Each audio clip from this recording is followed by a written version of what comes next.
Welcome to your Farm and Home Show. My name is Joanna Coles, and today we're visiting with Janet Turley, Warren County Extension Agent for 4-H Youth Development. Janet, you're going to show us a fun craft today. I am. It's called salt dough ornaments. So all it takes is flour, salt, and water.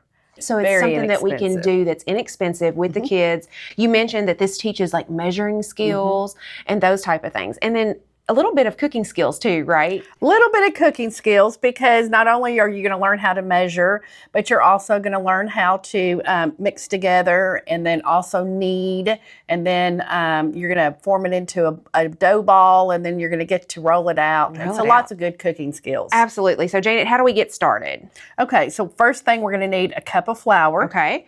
And we'll just pour that in there. And then you're going to need a half of a cup of salt. Okay.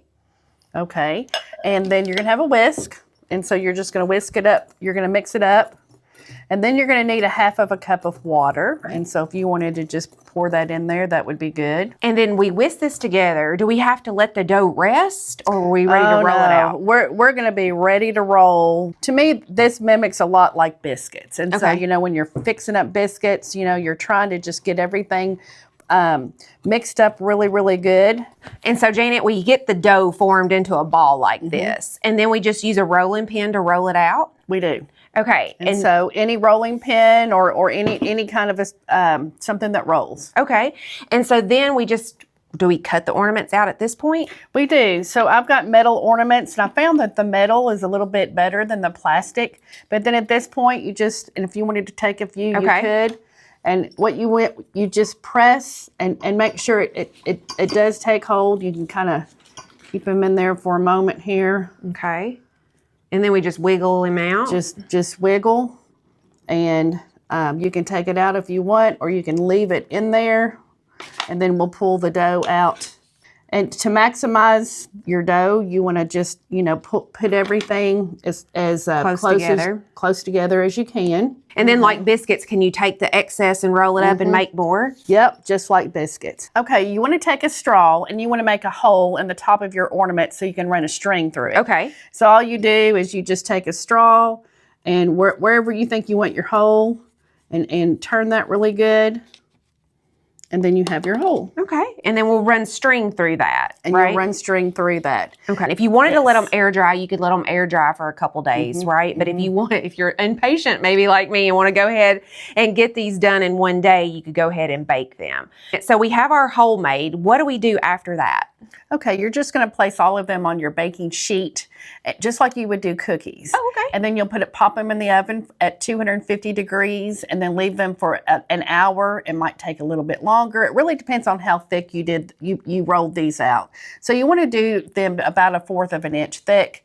Doesn't have to be precise. Just roll them out, whatever feels good. Just make sure it's nice and even before you start cutting them out. You don't have to just go here. I know you gave like the snowman some dots and a scarf on one. But you can also use this like Play-Doh. And so this is one that I was just kind of messing around with. And you can use it like Play-Doh, where you can build your own. And I just did like 3 balls, and then I mashed it down to have the thickness that I needed. Yeah. I also built a tractor. I saw that.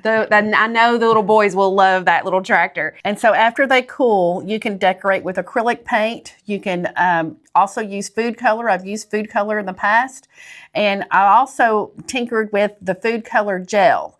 And so dilute that just a little bit, and then you can paint that on. You can do sprinkles. There's lots of different things that you can do. And you even tried Sharpie markers. I did try Sharpie markers. And so this one I tried a Sharpie marker with, and I thought that turned out pretty good too. Yeah. You maybe not have to go out and buy stuff. You can use stuff at home to make these. But my daughter made me one of these when she was 5, and I still treasure this little Christmas ornament. And so make those memories with your kid. Janet has a great recipe that you can call the extension office and get, and you can make your own memories and teach your kids something. And that's what it's all about, right, in 4-H? That is. The one thing that you do need to do if you want it to last a long time is to preserve it, is you'll put some type of acrylic varnish or Mod Podge over it, just to also keep it longer. All right. Well, Janet, I know you guys do a lot of these type projects with 4-H. And so if people are watching at home and like, you know, I would love for my kids to learn more about these type of things, they could always join 4-H. Oh, absolutely. And so 4-H is from 5 to 18 years old, and just call your extension office to get signed up. All right. Thanks for watching the Farm and Home Show, and we hope you have a great day.